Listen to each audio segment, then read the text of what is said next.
where best friends and next-door neighbors, Willow and Lillian, spill the tea on murder, mysteries, and other things that go bump in the night. So get your favorite teacup ready, and let's get into it.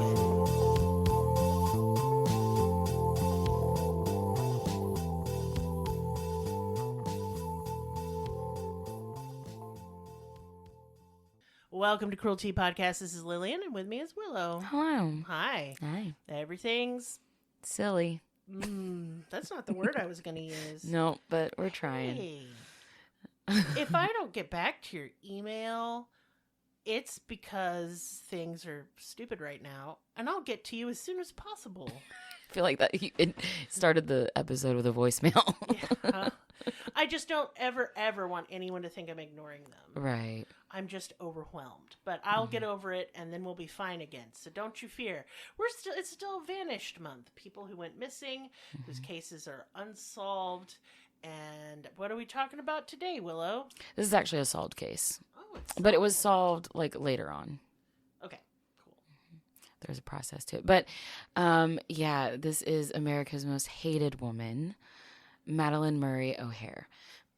So this episode is unlike any case that I can remember that we've covered because the victim is also the antagonist in many people's story. Hence the name.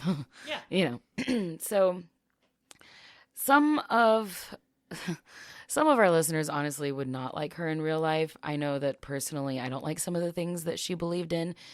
Honestly, I'm not really going to touch on some of the things I don't like that she believed in very much just because we'll get into it. But there are some things that she stood for that I do align with. So unlike the majority of our research, this episode is actually going to contain quite a bit of our viewpoints, our beliefs, and our opinions. Like, I know we kind of drop our opinions here and there, but we try to stay more true to just like the facts of the cases.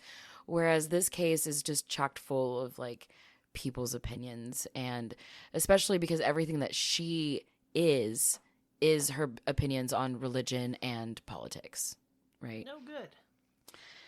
So in short, I can see why she wasn't liked, though. I mean, no, yeah. If you make your personality like religion and politics, exactly, you're not gonna make friends, especially as a woman speaking in the '60s that. and '70s and '80s. Shut up. Mm-hmm. Yeah, mm-hmm. I'm being sarcastic. No, but nobody wanted to hear her speak. Well, and then, I mean, we'll obviously get into it, but then there was also the other side where they were like, "Wow, she's saying a lot of crazy shit. Like, keep poking her, keep getting her to talk," you know? Yeah. So in short, Madalyn Murray O'Hair was an American atheist activist who led modern day movements of separation of church and state throughout the 1960s until the 1990s. She is best known as the mother who got raging pissed off at the public school systems and made like huge efforts to remove the mandatory prayer and Bible readings in public schools. Hell yeah. I remember my dad going on rants about this woman. Like, he didn't use her name, but like he used her as an example of how they're trying to take God out of everything. And yeah, I remember vaguely like my dad talking about it, and I don't remember her name, but he agreed with it because my dad, he taught civics and economics in school, and civics is of course government. And so he loves the Constitution. Yes, she was very big on that. And he agreed with her. I do too. I super agree also. Yeah, absolutely. Absolutely. Keep it out. Mm-hmm. There's no place. Home and church. Exactly. Don't need it everywhere. Yeah. Because here's my whole theory, and I'm going to give my opinion, go for and then it. we can move on. I just feel like, here's the deal. If you're going to put Christianity in schools, then I would like all the other religions included too. Hinduism, Judaism, Islam. I want some occult shit in there. Some devil worshipping. You just can't.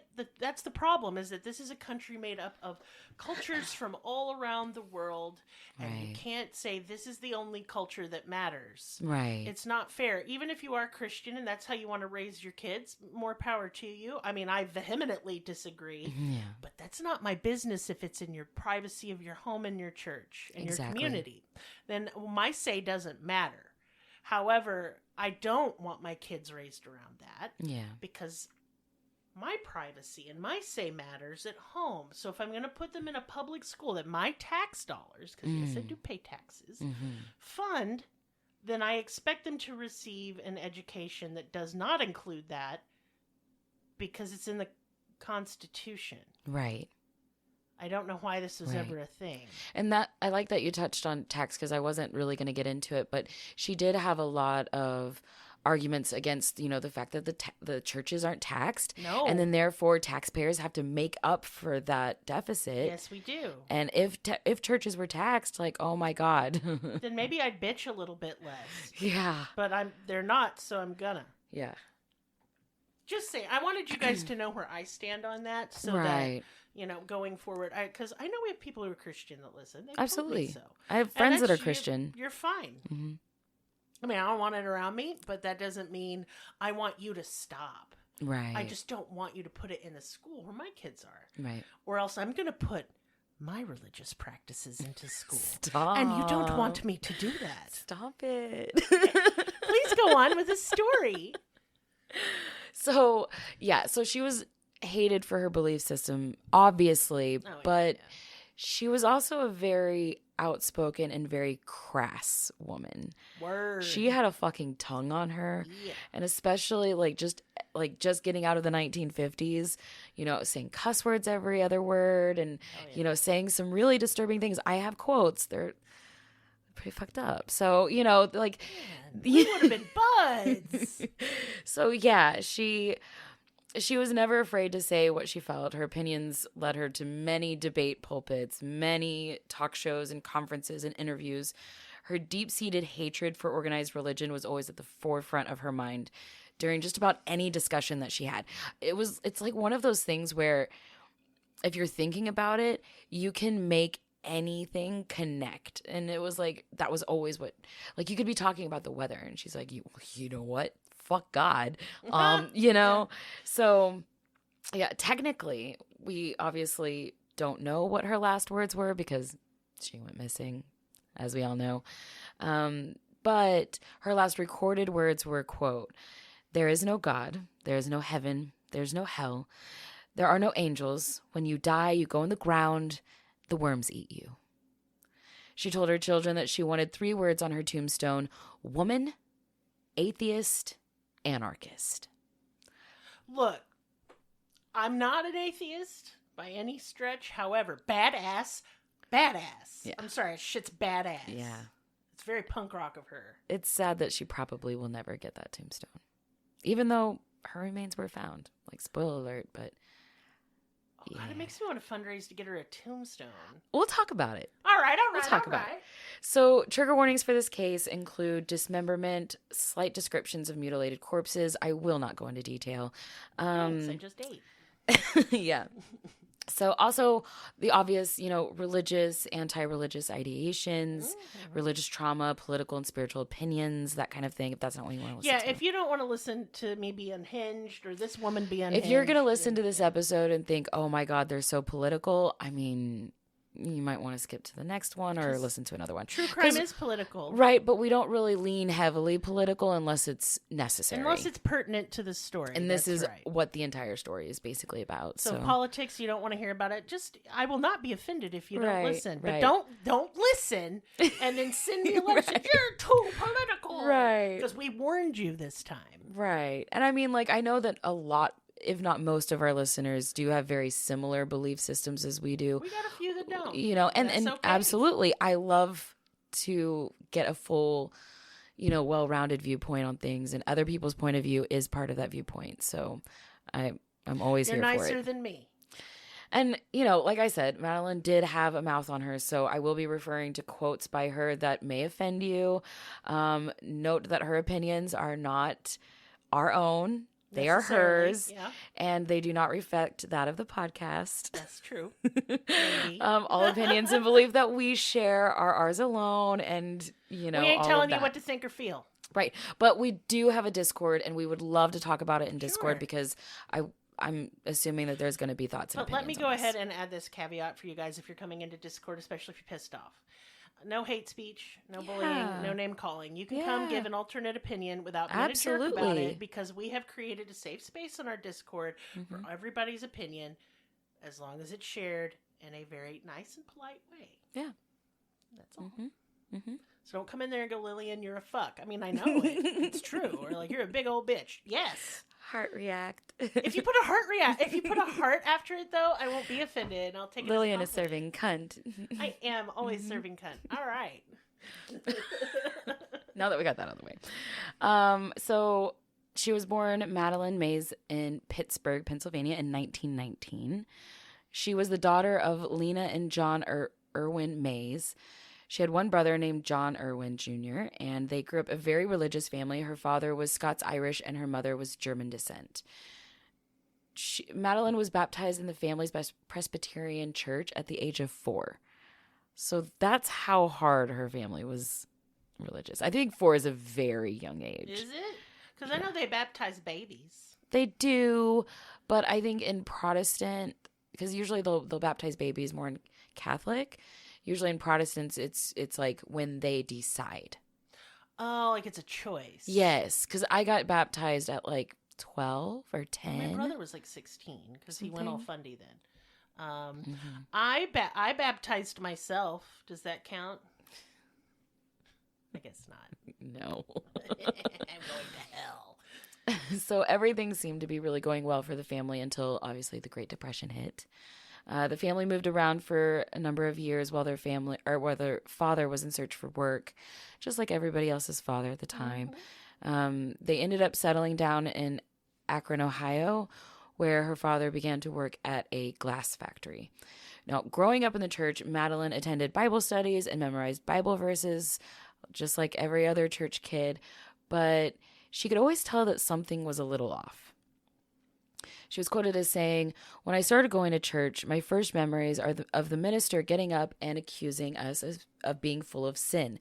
This is a just fundamental core memory of mine as well. Though he didn't say why. Then they would pass around the collection plate, and I got it in mind that this had to do with the purification of the soul, and that we were being invited to buy expiation.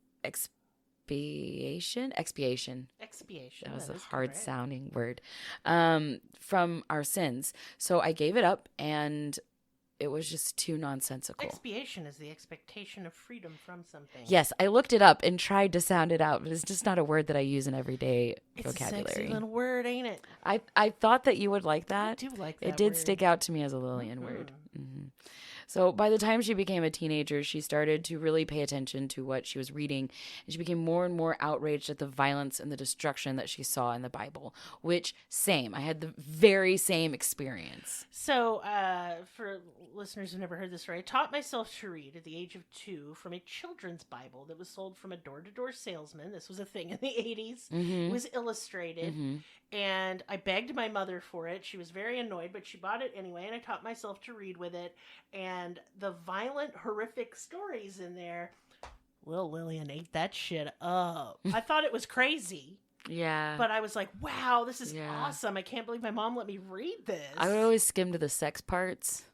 Oh, yeah, I loved reading this. Like it's like, your navel is a goblet, bitch. I'm drinking from it. Dear God. So Madalyn later said, "I was about 12 or 13 years old. I picked up the Bible, read it from cover to cover in one weekend, just as if it were a novel, very rapidly. And I've never gotten over the shock of it. The miracles, the inconsistencies, the improbabilities, the impossibilities, the wretched history, the sordid sex, the sadism in it. The whole thing shocked me profoundly." So this was kind of like her turning point. You know, and I do think that the way Christianity is perceived as this very wholesome, very buttoned up collar. Like, where do you read that in that fucking book? I don't know. There's slavery, incest. So much murder. A lot of cruelty genocide. to animals. Lots of cruelty to animals. Rape. Lots of rape. Lots of incestual rape. It's all, I mean, the Bible would be, if you were brought up Christian but never read the Bible, and then one day you decided to, like Madalyn did, yes, you would be shocked. yes, absolutely. I read the Bible tons of times because I thought it was very fascinating. I think it's weird that people aren't shocked by what they read in that book. I think it's weird to be a part of a religion and not read the holy text cover to cover several times and believe every word of it. Not necessarily, but well, if you're gonna commit yourself to a religion, wouldn't you want? Well, God said you have to, so you should. It's just so weird to me. I just hate the cherry picking too, but I'm not going to get off on a tangent today. I mean, I'm sure I will, but I'm going to try not to. Yeah, I mean, it's hard not to because I mean, her whole life was kind of a political and religious debate. Yes. So these kinds of ideas just are part of her life and her existence. She'd probably really love this conversation. Absolutely. Madalyn, honestly. So she began to question everything, like many of us do as teenagers. And she was just appalled by the nature of the brutality of this God. And she just decided that this God just couldn't possibly exist. She graduated from high school in 1936 and then went on to study at the University of Pittsburgh. She said, quote, "I went off to college, a good middle-class, very proper college, a Brethren institution, where 2 years of Bible study are required for graduation. It was a good, sound, thorough, but completely biased evaluation of the Bible, and I was delighted with it because it helped me document my doubts. It gave me a framework within which I could be critical.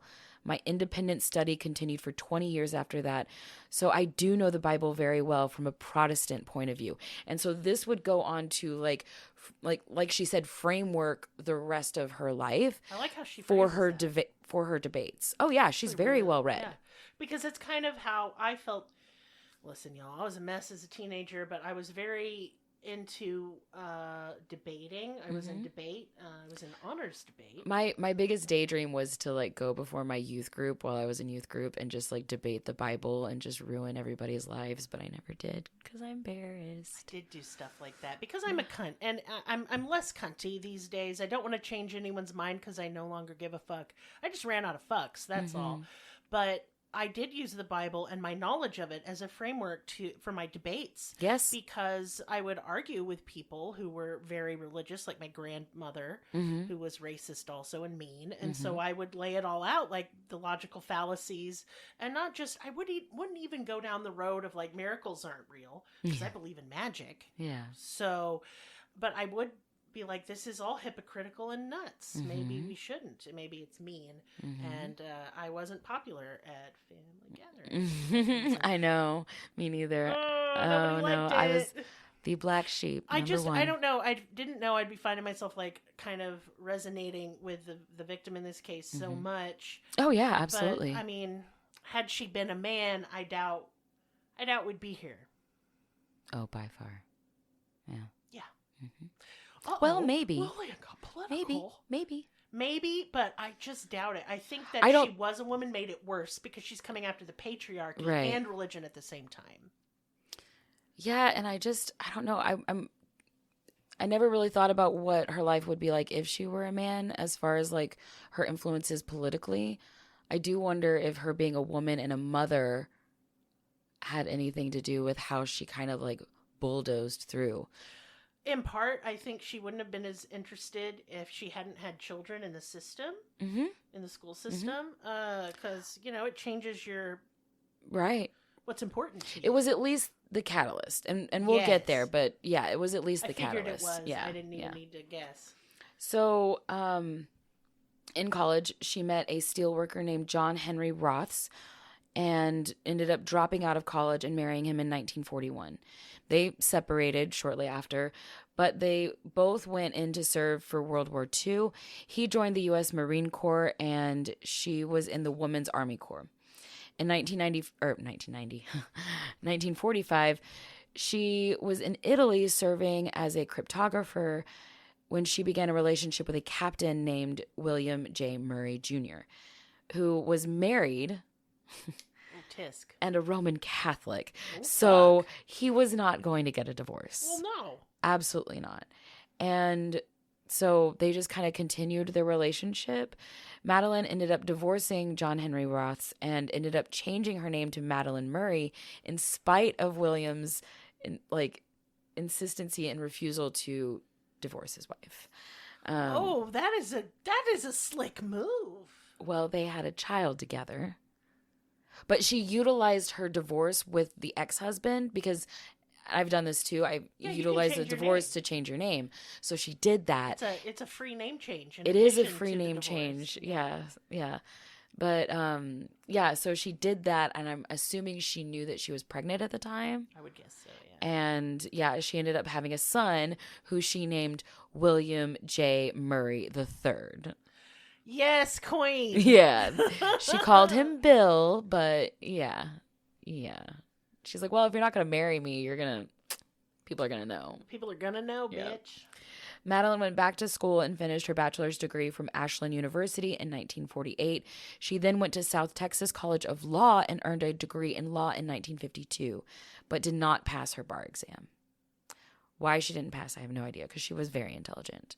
Because bar exams are fucking hard. Yeah, they are. I saw Legally Blonde. I dated a lawyer. Yeah, it was hard. The bar exam, he had to take it several times. Well, to pass, yeah.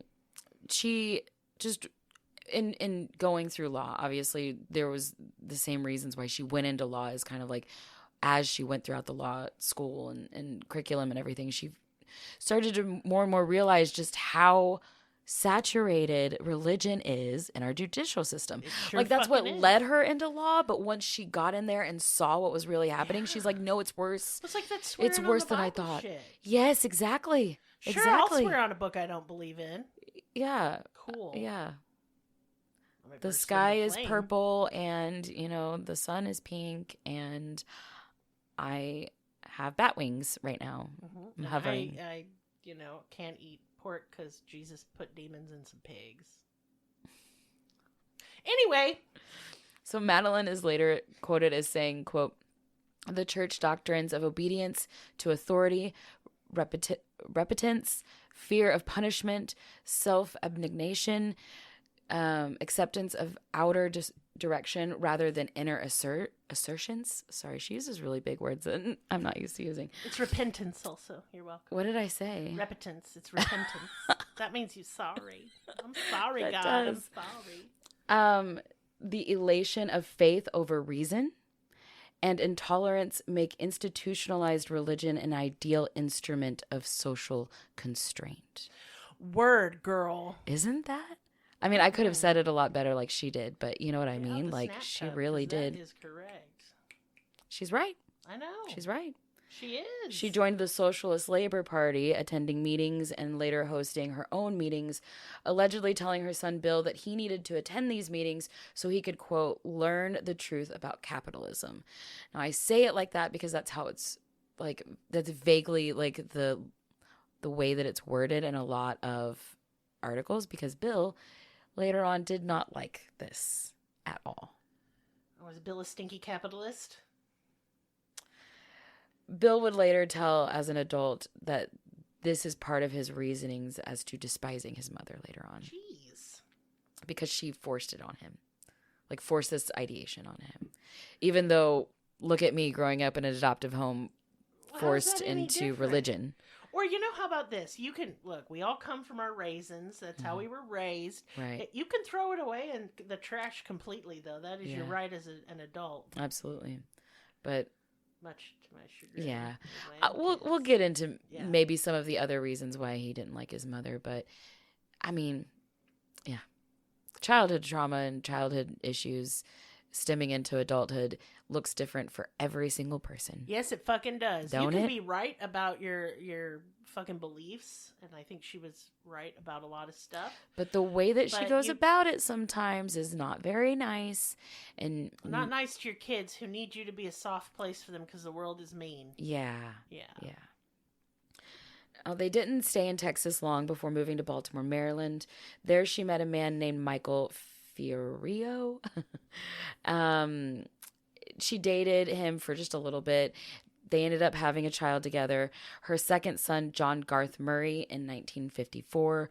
I believe that relationship didn't last very long, and he did not stay in the child's life. So, in 1959 through 1960, Madalyn spent a few months trying to immigrate to the USSR. She was denied citizenship. Yeah, this is during the Cold War. Stop that. Yeah. Well, she's getting all caught up on this, like the beginnings of socialism and all of this stuff. And well, because, I will tell people. Yeah. I will tell people, like, hey, I don't like capitalism. Mm-hmm. And then they'll immediately assume I'm into communism. Yes, and that's what she was kind of really big on kind of why. separating that, because people are like, oh, you're atheist, you must be a communist. And she's like, because the no. Communist Party is atheist. Yes. That's part of it. Yes. And look, there's some things I agree with, but there's a lot of things I don't. Absolutely. And communism as a system has yet to be proven to work anywhere, and is often used as in a just as abusive fashion as capitalism. Yes. And we're not a purely capitalistic country either. We have a lot of socialism, which is fine. But if you want to know which ism I like, it's anarchism. I do not wish to be governed, and I did not consent to it. Mm-hmm. Do I think that'll ever happen? No. Yeah. But I get why she's caught up in this. Yeah. I get why it appeals. Mm-hmm. But and it was the current movement at the time, too. Yeah. Mm-hmm. Having grown up in the Cold War, Russia would not, the USSR would not be the place I'd want to go. Yeah. Definitely me, no. You think you get to talk big like that over there? No, you don't, ma'am. But I get it. She's probably idealistic at this point. Yeah. And kind of riding that, like, political high. Yeah, getting involved. Yeah. She was really into getting involved. Like, that was, like, part of one of her quotes is, like, I want to be in it. Well, you are. Yeah. And I'm glad I'm not. And she also, she really believed that the people over there had more of the rights that she was seeking that we had than what we had here, essentially. Well, she's wrong on that one. I know, but I get why she thinks yes, that way. Absolutely. But since she couldn't move there, she decided to create the life that she wanted here in the United States, namely the separation of church and state. Baltimore City schools were like many public schools in the country at the time. My schools were even like that growing up. And I mean, that was in the mid 90s.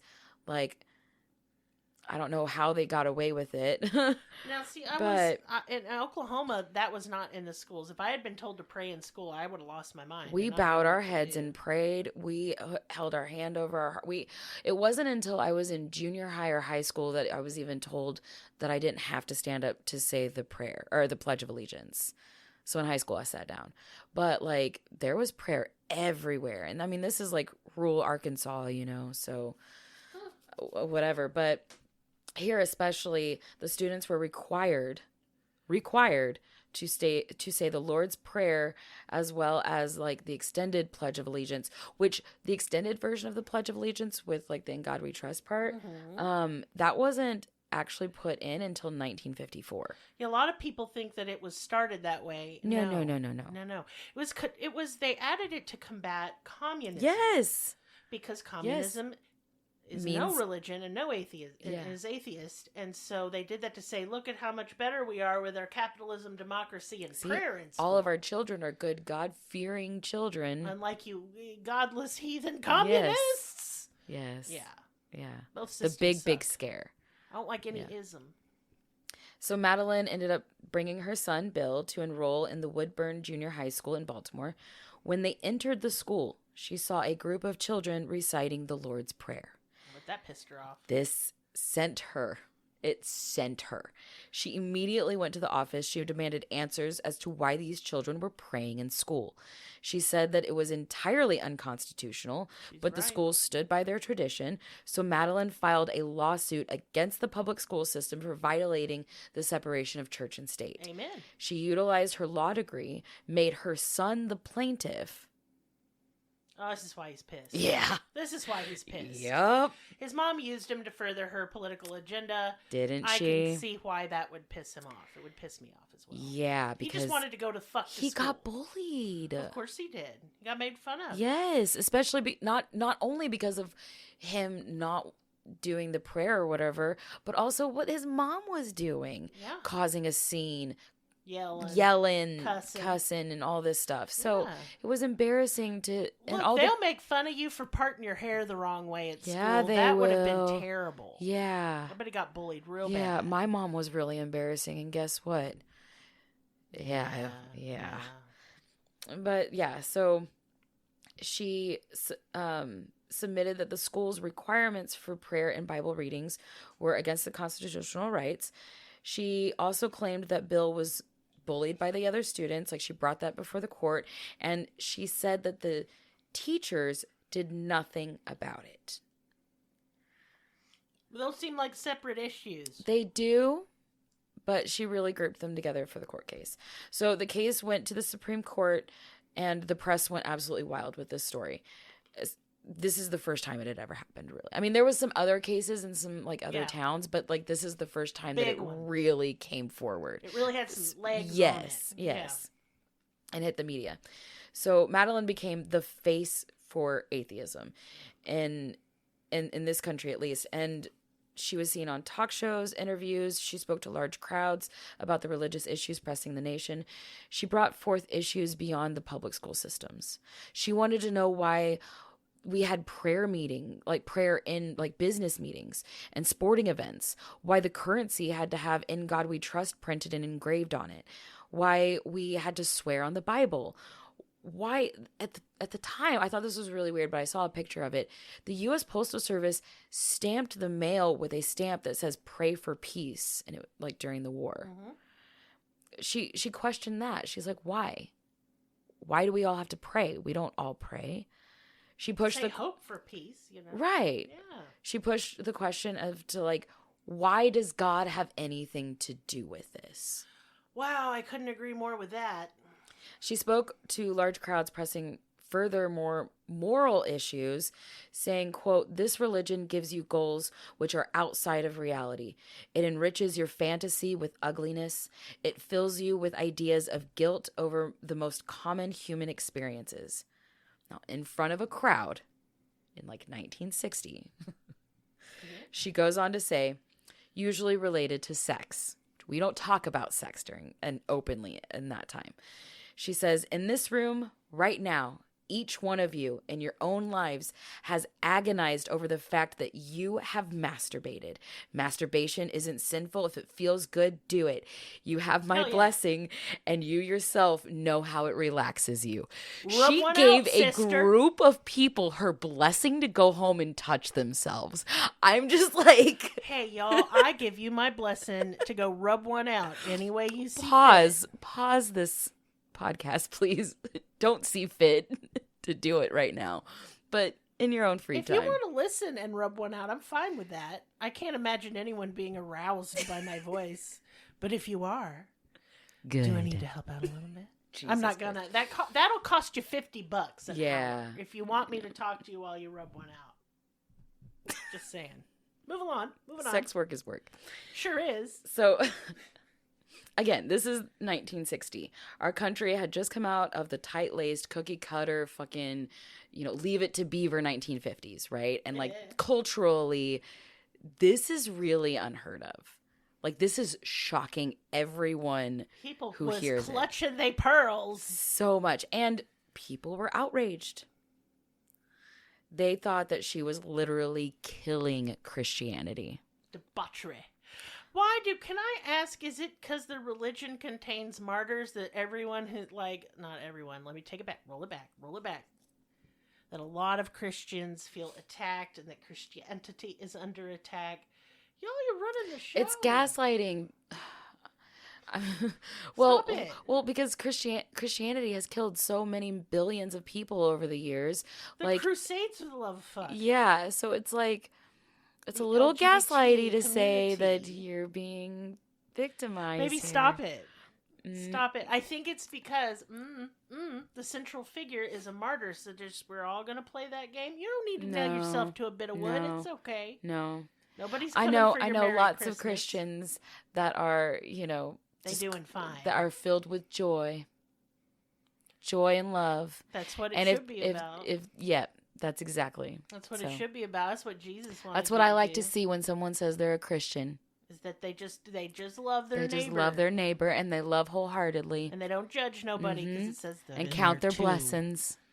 That's the type of Christians I like to know. That's what puts stars in your crown in heaven. That's right. Good deeds. That's right. Good deeds, bitches.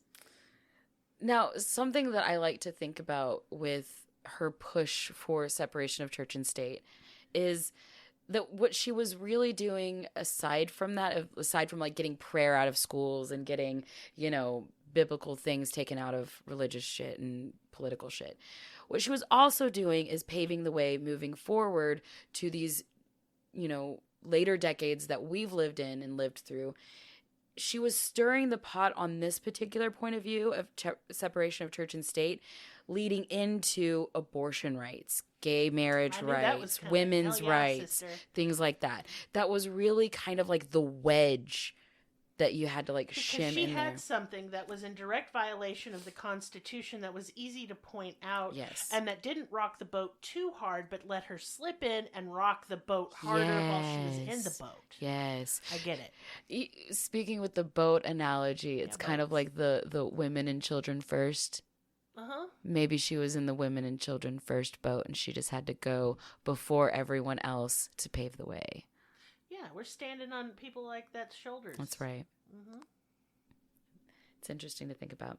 Now, one quote by her that pressed these beliefs later on was when she said, quote, "The relationships that people have that are sexual, psychological, and emotional, these relationships are not open to supervision by parents, schools, churches, or government.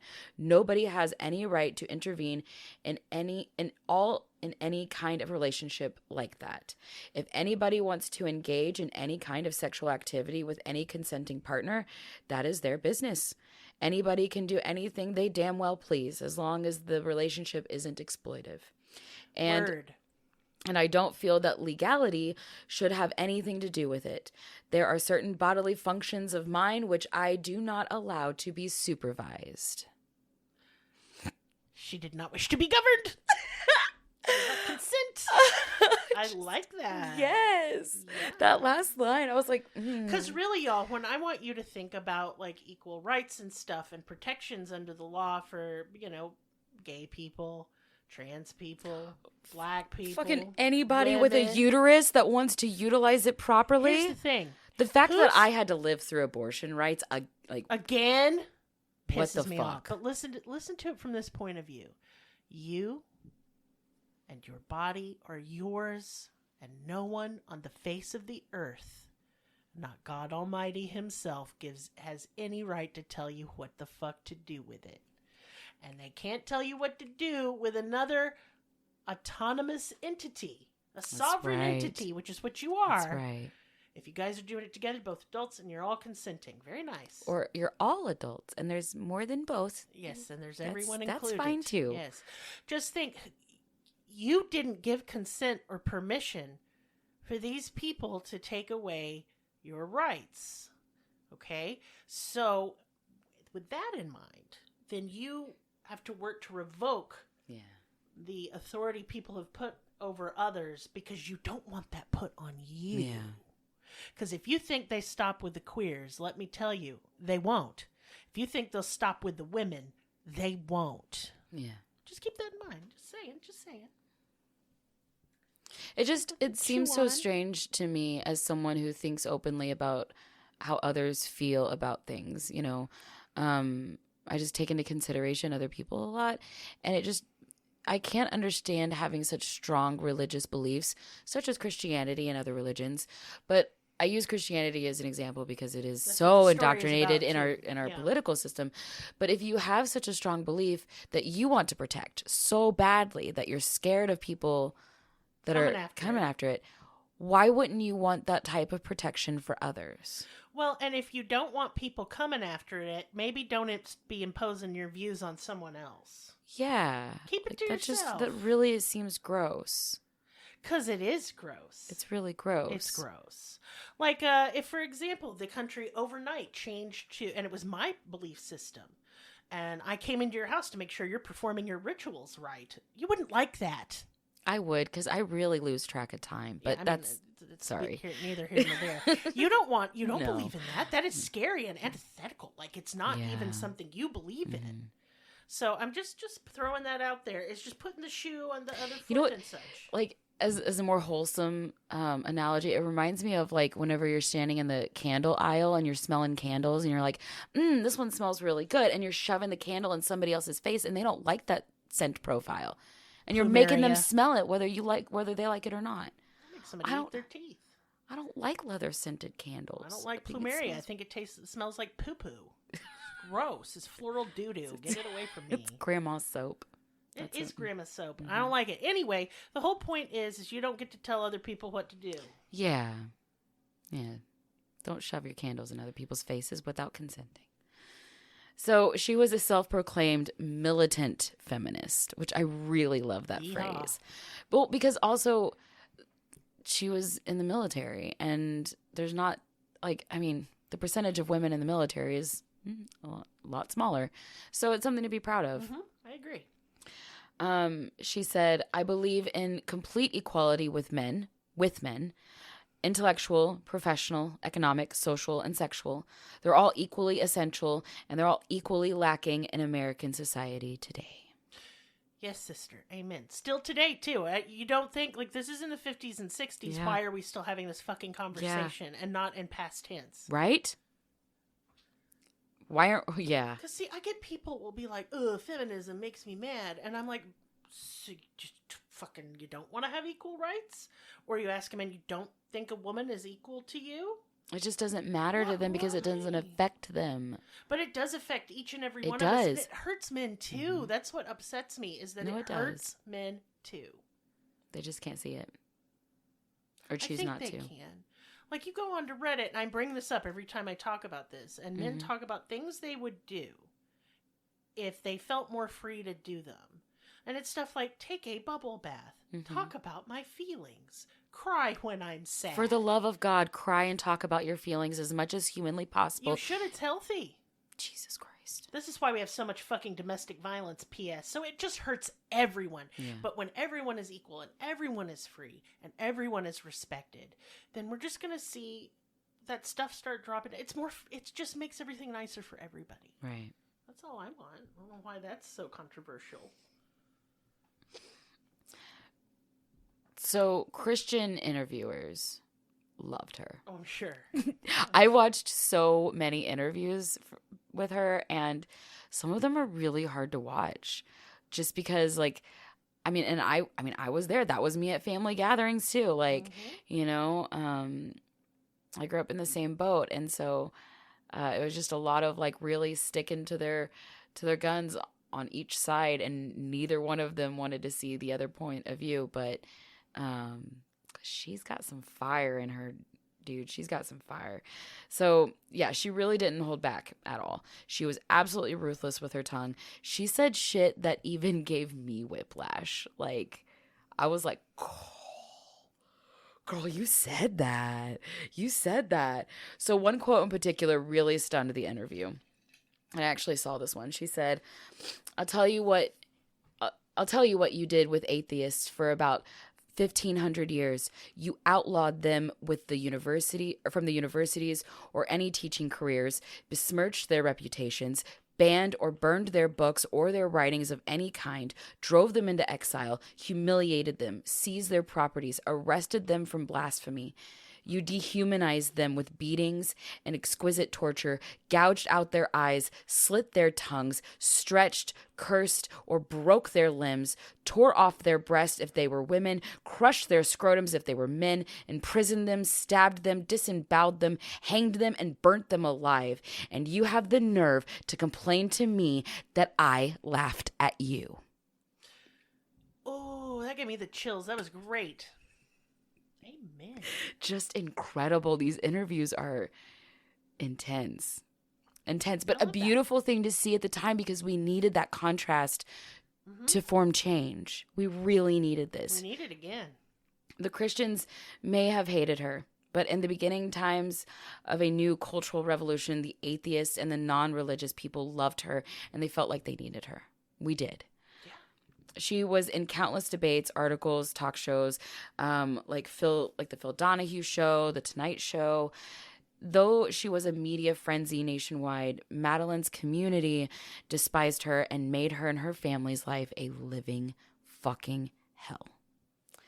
She said, quote, the neighborhood children, of course, were forbidden by their parents to play with my little boy, Garth, which is her son, John Garth. Yeah. Some articles call him John, but she called him Garth.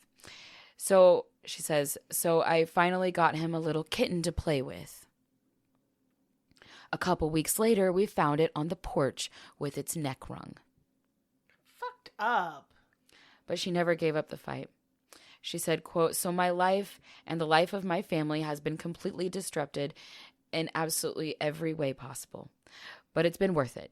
It's uncovered a vast cesspool of illegitimate economic and political power in which the church has immersed right up to its ears. And I minted to dive headfirst and pull it out of there dripping wet for all the world to see, no matter how long it takes, no matter whose feet get stepped on in the process, no matter how much it costs, no matter how great the personal sacrifice." Damn. And she sacrificed it all for this. Yeah, apparently. It was finally decided on June 17th, 1963, that the state-mandated prayer and Bible readings in public schools was in violation of the First Amendment of the Constitution. Uh-huh. She won the case. Good. And this was a landmark case, and Madalyn would absolutely go down in history as the mother who ended school prayer. The Good. most hated woman in America. Many would see this as a revolutionary act, of course, and many would see her as the opposition. Yeah. After the court ruling, Baltimore was no longer a safe place for her and her family. I'm sure that's true. Not only were tensions high amongst the community, but her and her sons were ostracized completely. Bill, the now mid to late 18-year-old, I think he was like 16, almost 17 at this time, he had a girlfriend named Susan.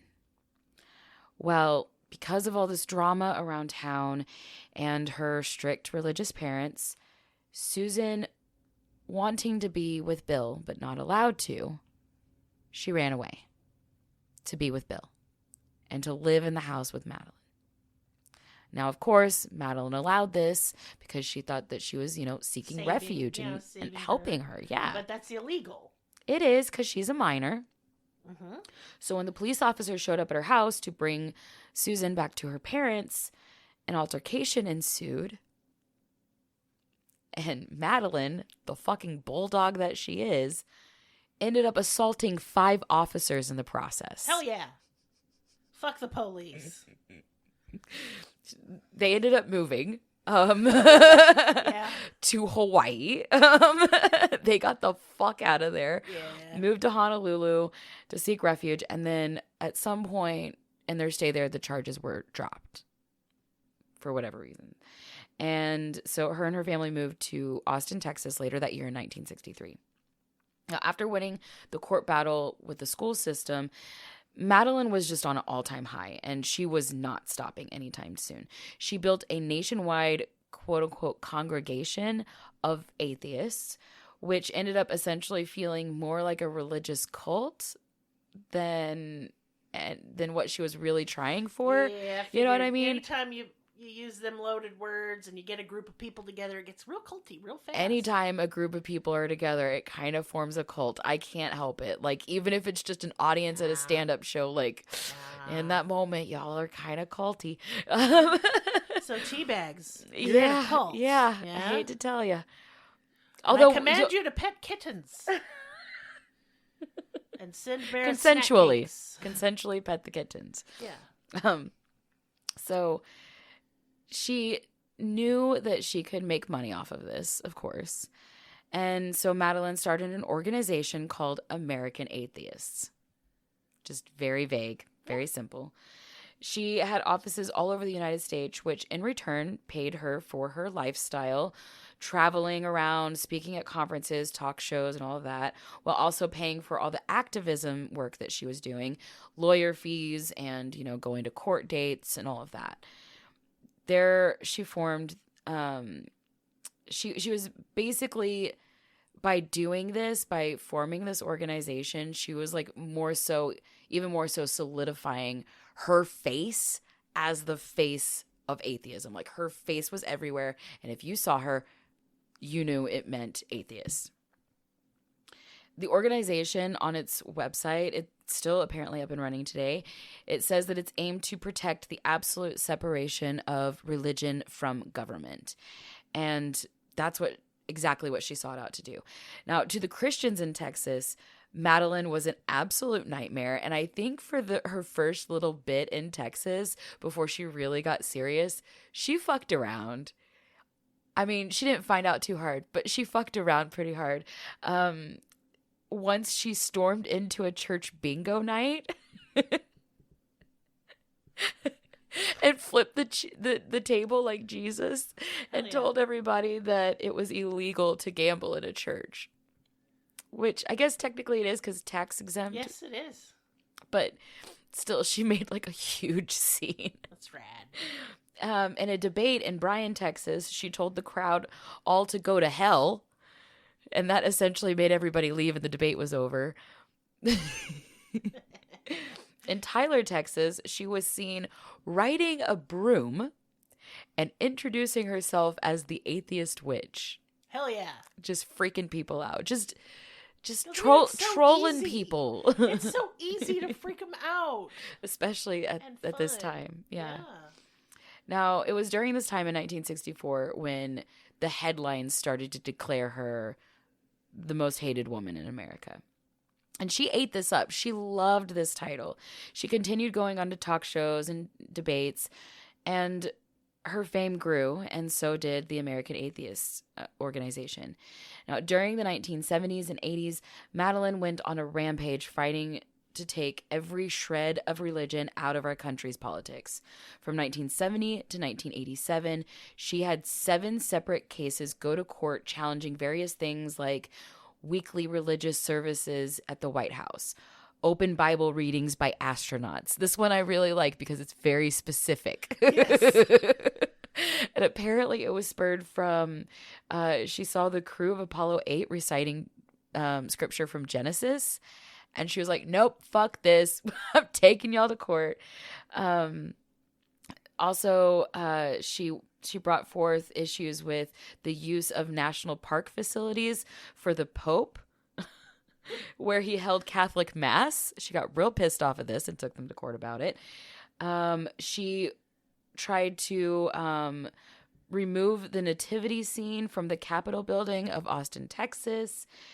And she went down, like all the way down to remove it. She tried to remove the "In God We Trust" from the U.S. currency. Obviously, that didn't work because it's still on there today. Yeah. But she really, really fought for just about anything that she saw that was religious in politics. Now, she ended up meeting and marrying a U.S. Marine named Richard O'Hair. So that's where she gets her full name, Madalyn Murray O'Hair, in 1965. He was part of a communist group in Detroit in the 1940s and ended up, he's such a shitty guy. He ended up ratting over 100 individuals to the FBI in the 1950s. Gross. Yeah. He likes to snitch. So, like, I mean, shame on you for doing that, but, like, also, like, shame on you for ratting out everybody that you were involved with. Like, fuck you. You were there, too. Yeah, you were doing nasty. It, too. The couple had a very toxic relationship and eventually separated, and she ended up settling down in Texas. They stayed married on paper until Richard's death in 1978, but they pretty much did not speak the majority of that time. Madalyn's oldest son, Bill, ended up continuing his relationship with Susan, and later they had a daughter named Robin. Now, Bill's relationship with his mother became more and more strained over the years, having to go through court, plus all of the ridicule from his friends growing up, and then also seeing his mother do the exact same thing over and over again. Like, she put him through it first, through the court system, through the ridicule and all of this, and then she did it. And so he got to see it firsthand and then watch his mother do it voluntarily. It's like, he didn't like what he went through, and now he has to see her do it, but not also doing it, but on the news, on the talk shows, at the conferences. Yeah. Like, she's going everywhere and doing it. So he's not dealing with not just his own embarrassment, but he's dealing with the embarrassment of his mother doing this constantly. Yeah. He ended up absolutely hating atheism and his mother. His relationship with both his mother and Susan disintegrated. Madalyn ended up with custody of Robin, and Bill ended up becoming a Baptist minister. Not a surprise. In 1980, Madalyn publicly rejected her son for his conversion to Christianity, and Bill would have never speak to his mother again at this point. That's sad. In 1986, her youngest son, John Garth, took over as president of the American Atheists alongside his mother and his niece, Robin. So they kind of all three were head of the company or the organization, but he took over like as president so that way he could kind of, take some of the responsibilities off of his mother. Now, apparently, Madalyn wasn't she wasn't the only one with a mouth on her. Apparently, allegedly, Garth and Robin all had issues with staff members. They all said that they were all bullies and very quick-tempered and foul-mouthed. It's said that Madalyn hired ex-cons to work for the organization because they were more apt to work even through the criticism and the berating. And yeah. That's icky.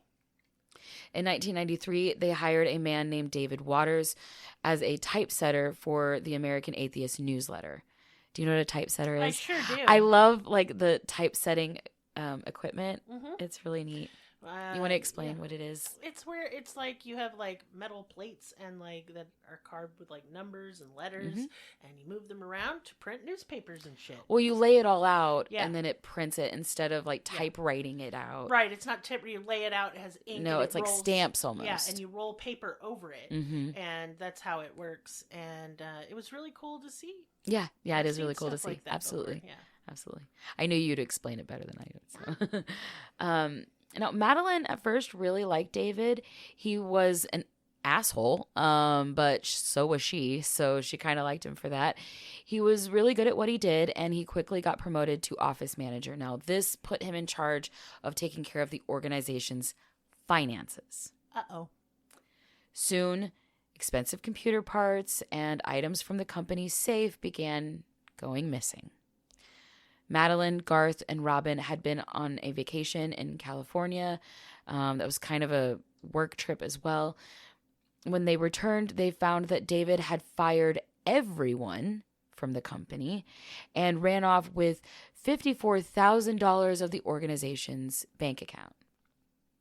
Now, Madalyn was obviously pissed. Yeah. She pressed charges, but David Waters only received probation and fined to pay her back the money that he owed her. But she obviously didn't think that this was adequate punishment, to say the least.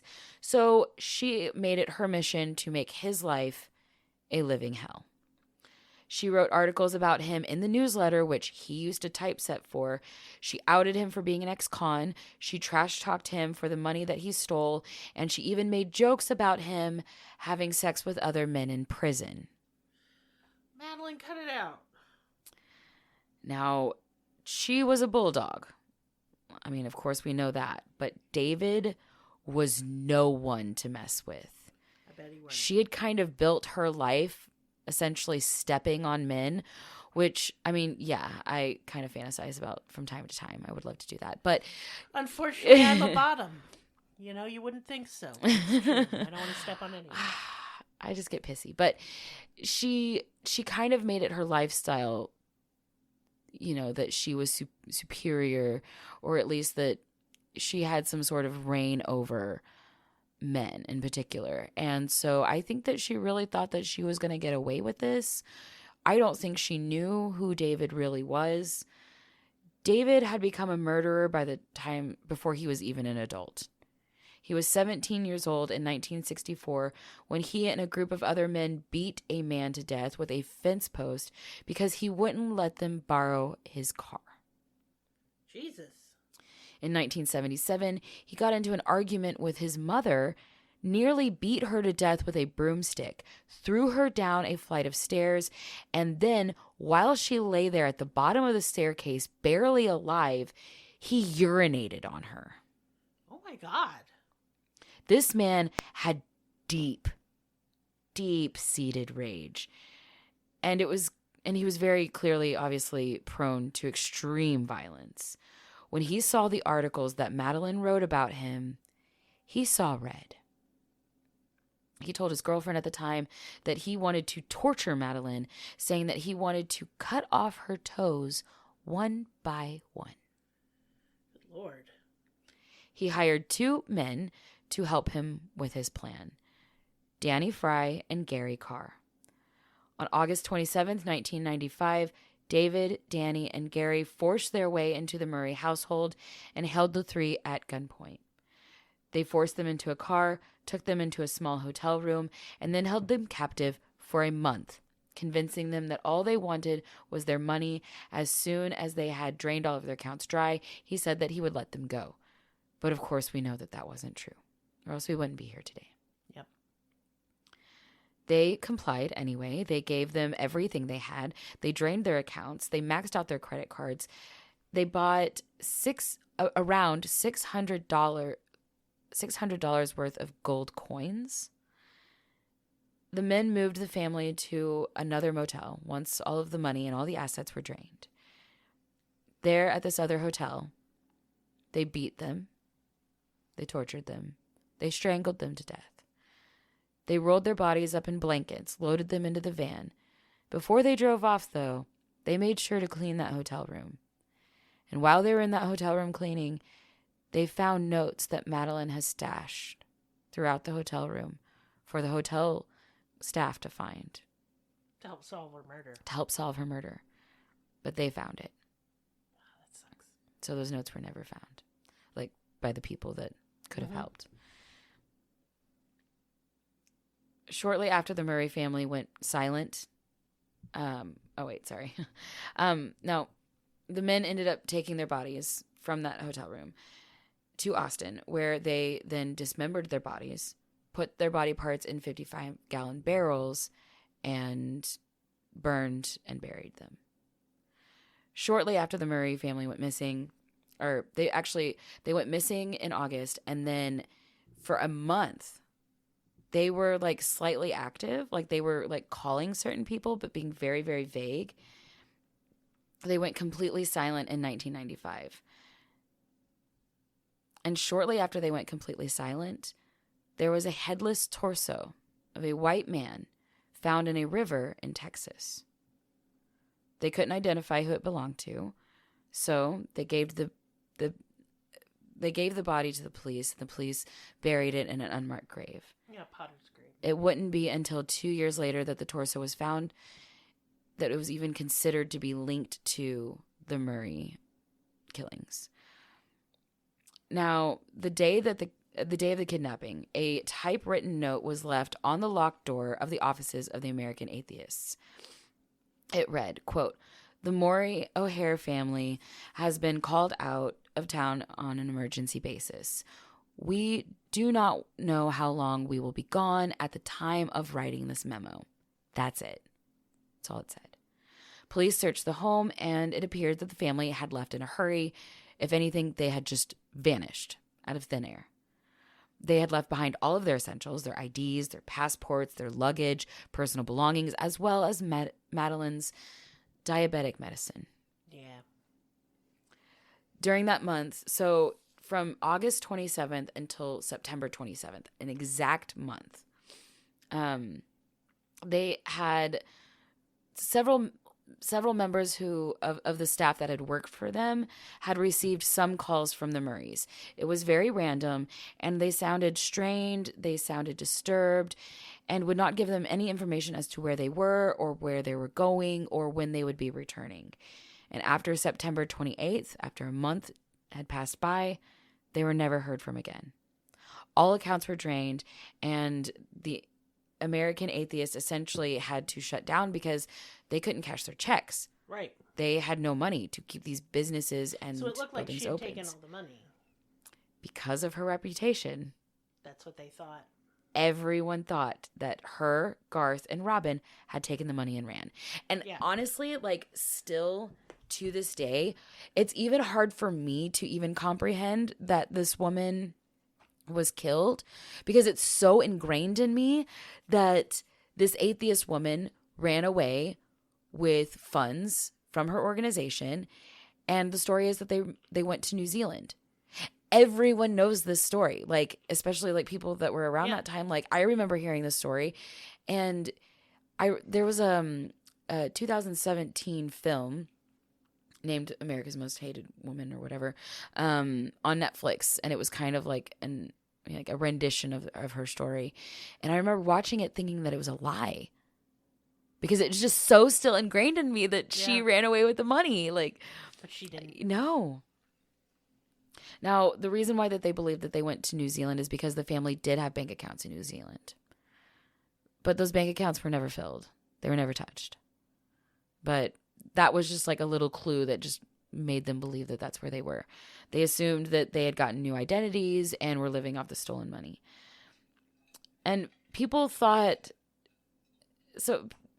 that like that they were pissed when Madalyn was talking. Now they're even more pissed. Because she's not saying shit. Because she's not saying shit, and she possibly stole a bunch of money, is now in hiding. Like, she got away with something. It was one thing if she was talking and saying all the shit they didn't want to hear. It's another thing that they could have gotten away with embezzlement. Oh. Terribly sorry. Bless you. Wow. I tried holding that for like She really 30 did. seconds. I saw. Squirming. Yeah. So it would be a year before they would officially be reported missing. And they wouldn't be reported missing until Madalyn's estranged son, Bill, got worried. Bill, the one who hated his mother. He finally started getting worried. That's when you know something's wrong. Bill said that he definitely thought that they had stolen the money and ran off. But it was still his mother, his brother, and his daughter. So no matter what the problems were between them, he still cared about them. And honestly, it was the fact that after all these years of, being able to know what his mother is doing at all times, because she's on the fucking news all the time. She's in all the papers, his mother cannot stop talking, and he knows this about her. So it wasn't until a year of her being missing and no sign of her, he's like, you mean to tell me that my mom, if she's in New Zealand, you mean she's keeping her mouth shut? You mean she's not causing chaos? Yeah, No. This is wrong. Something has to be wrong. Something's not right here. My mom can't shut up. So that's when he took it seriously. But the police didn't. Like, he brought it forward to the police. He submitted a missing persons report, but the police just didn't fucking care. It took actually an investigative reporter named John McCormick to actually like really get invested with this case. He was tipped off by an anonymous source that some things about the missing American atheist money just didn't add up. Garth's Mercedes-Benz was sold for only $15,000. They were. This is 1995.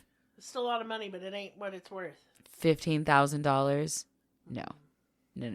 That was way below back then that was like half resale of what value. It was worth. Half. Absolutely. So John McCormick worked with a private investigator to track down the buyer of this car. They showed him a picture of Garth, and the man said that was not who sold him the car. So there's a red flag in the case. So they have to keep digging further. In 1997, John McCormick was contacted by Danny Fry's brother, who told him that his brother had been incarcerated with David Waters, who had worked for the company, and that he hadn't seen or heard from his brother or David since the Murray's disappearance. David Fry was missing, and his brother was worried. He knew what David was capable of. He knew that David was a very violent and dangerous man. He gave John McCormick a photo of David Fry, and it ended up matching perfectly to the description of the person who sold that man that car. Even with all this information that he had gathered by, the reporter and the investigator, the police still were not interested in this case. Then, in 1998, so a year later, John McCormick read an article about the headless torso that was found in the river. It was like the 3rd-year anniversary of it being found, and so like the article was just being written just to see if maybe they could bring it up. Now, when he saw this, he believed that it might have something to do with the case. So, a DNA test was ran, and it was found that the headless torso was confirmed to be part of the body of Danny Fry, one of the men that had worked with David to kill the 3 people. So this completely confirmed his brother's worst fear. And it also confirmed that David had killed one of his accomplices. It was later said that Danny Fry was an alcoholic with a very big mouth, and it was likely that he was killed to keep the secret safe. When David Waters' ex-girlfriend Patty read about the death of Danny Fry, she ended up calling the FBI to report some very crucial pieces to this story. Now, she said that, she told them about how David had talked to her about how much she hated Madalyn, or about how much he hated Madalyn, and how much he spoke openly about wanting to harm her, torture her, cut off her toes, all of that shit. She also said that he rented a storage unit around the time that the Murrays went missing. She also said that after the family went missing, she saw David and Gary Carr flashing tons of cash and selling gold coins. Yeah, that's it right there. In 1999, the police acquired a search warrant for the storage unit, and by then it had been thoroughly cleaned with bleach, but they did find some blood. When they tested it, it was a combination of Madalyn and her son Garth's DNA. They searched David's apartments and found a ton of ammunition and weapons, including a bone saw. Now, David was a felon, so he wasn't allowed to have guns or any weapons like that, so he was arrested immediately. Gary Carr was picked up in Michigan for questioning. Gary wouldn't say anything at first, but when FBI kind of laid out all the evidence against him, he just started spilling everything. He implicated David Waters in the murders, and in 2000, Gary Carr was found guilty of conspiring to interfere with commerce of robbery and extortion and interstate travel to commit robbery. So he got a lot of the lesser charges. He was never charged with murder and was acquitted on kidnapping charges because of all the information that he gave. He was originally given 2 full life sentences, though, but he was resentenced in 2021, just a couple years ago, after the U.S. Supreme Court ruled that the life sentences were unconstitutional for the charges in which he was convicted. So he did end up getting resentenced to 50 years with the 21 years served. So he was, in 2021, he was in his 70s. So he's probably still in his 70s now. It's likely he's going to be around 100 at that point. Out. I highly doubt he'll make it to then. In January of 2001, David Waters entered a plea agreement to only be charged with conspiracy of extortion if he showed the officers where he put their remains, which he did. In March of 2001, on a Texas ranch, police discovered the dismembered and burned remains of Madalyn, Garth, and Robin. The remains had been so mutilated that they had to be confirmed through dental records, DNA testing, and through Madalyn's artificial hip that they found. The serial number matched the records of her stay in the hospital in Austin. Wow. The head and hands of Danny Fry was also found on that property. So that was what was removed. And then, So they basically just threw his torso in the river just to say, fuck you, Danny. Yeah. Like just to do that. Yeah. Fucked up. Bill Murray was granted custody of the remains of his family members and buried them in an undisclosed location. So that's why I say it's highly unlikely that she will get that tombstone. I mean, she probably has one and it's not the one she wants. Exactly. If he did give her a tombstone, it's not going to be that because he is a Christian. I'm sorry. Grave markers and stuff are for the living. Yeah, exactly. Whatever brings him comfort. Right. But I mean, it's still disrespectful. Sure. But it's still for the living because when you're dead, Yeah. So David was sentenced to 20 years in prison, but he died of lung cancer in 2003. So he got 2 years. I hope they were miserable. Very anticlimactic for that one. Yeah. So one weird aspect of this case that I really just find interesting, it really has nothing really to do with the case, but it's the stolen money that they purchased the gold coins with. Mm-hmm. So they actually made Garth go in and take his own money and go in and buy those coins, which I find is weird.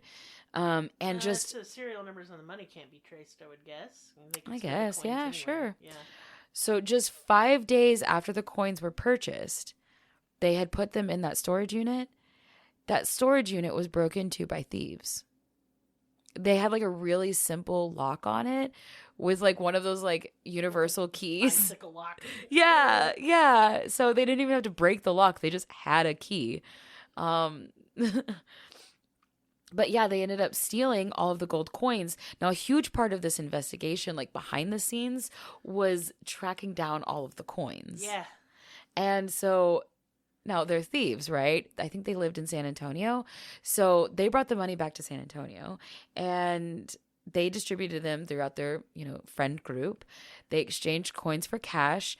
The coins ended up all over the country. Many were found in Las Vegas, naturally. One coin was made into a pendant given as a gift to one of the thieves' aunts. So, yeah, it was just like a wild goose chase. Yeah. The final coin was found in 1999, right before the sentencings. That's funny. That Isn't that interesting? That is interesting. They had to go find all the coins, go catch them all. So since then, like I said earlier, still to this day, when people hear the name Madalyn Murray O'Hair, people think the atheist woman who ran away to New Zealand with almost $1 million. Everybody says she ran away with $1 million. She didn't. She was dead. Yes. And it's still even hard to really understand and grasp the full truth of it because it's so shrouded in lies and mystery. Yes, and people's opinions and people's judgments of her character. Yeah. Because let's be honest, she wasn't the greatest woman. She's a bit of a bitch. She was a bitch. She did have some things that I didn't really want to talk about on this podcast. Her openness about sexuality and age. Yeah, I just don't want to talk about that. No, I'm not into that. I think that there is a certain line where the government needs to come involved. I agree with you 1,000%. You know what I'm tiptoeing around. I don't have to say it, but that's the only place I think the government needs to be involved when it's protecting the rights and the autonomy of children. Yes, because they cannot consent. No. Just like animals can't consent, so we got to protect them too from that sort of thing. Yeah. But everything else, have a party. Right. Yeah? Right. You can put it in your butt even. No one cares. Right. Absolutely put it in your butt. Put it right up your butt. Try it out. I recommend it. You recommend it? Shut the fuck up. So. Shut the fucking mouth. So.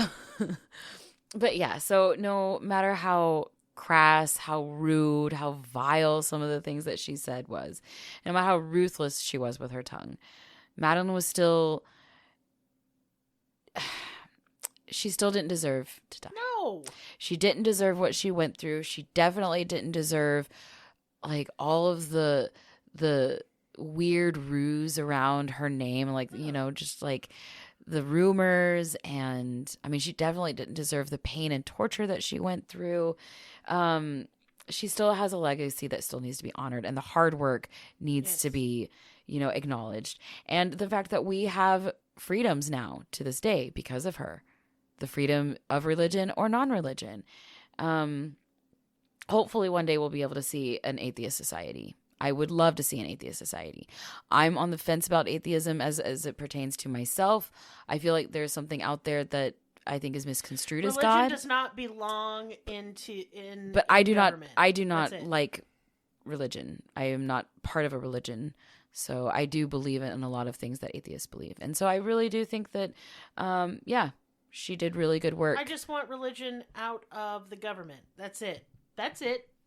Put it anywhere else you want, where it's appropriate. And I really wish that missing people were taken more seriously. Absolutely. If you report someone missing and they're an adult, you shouldn't get that, well, they're an adult, they can go missing. It is their job, their duty as a social servant that we pay to for. go get them. That we pay for with our tax Go dollars. get them. friends. I said go get them. I wrote this on a paper.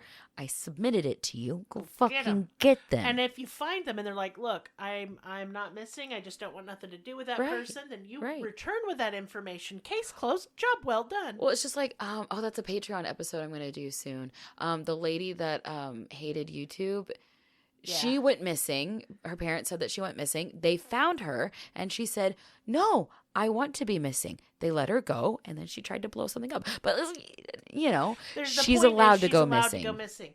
But you know what isn't missing? Business time, because it's right here. It's right here. I'm not doing a lot of business time. I just want to tell you all to check out our link tree. There you'll find our coffee if you want to give us money because you enjoyed this and you appreciate all our hard work. You can join our Patreon with many tiers for every budget. And we try and update that as frequently as humanly possible. Also, you can buy some merch, man. You can get you a t-shirt, a mug. Designs are nice. They're really cute. We got tote bags. We got tote bags. We got stickers. You know what's up.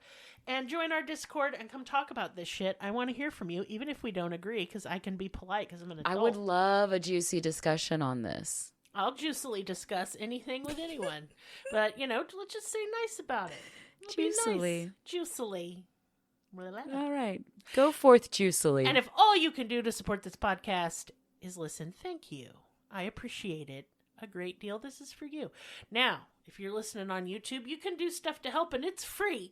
And that's you click like, a little bell, you hit subscribe. Comment your opinions. And then comment your opinions. But if they're mean, I'm just going to delete them. Because it's America, and I can. America. But if you politely disagree, that's fine, too.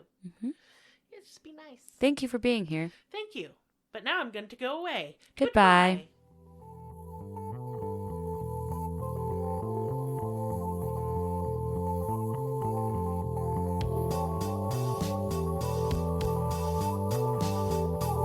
Us on your social media platform of choice.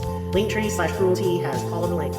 Check out our Patreon for exclusive episodes, merch, ad-free episodes, live ghost hunts, and much more. Please be sure to subscribe. New episodes are uploaded weekly. Thank you so much. See you next time. Music and production by Libby.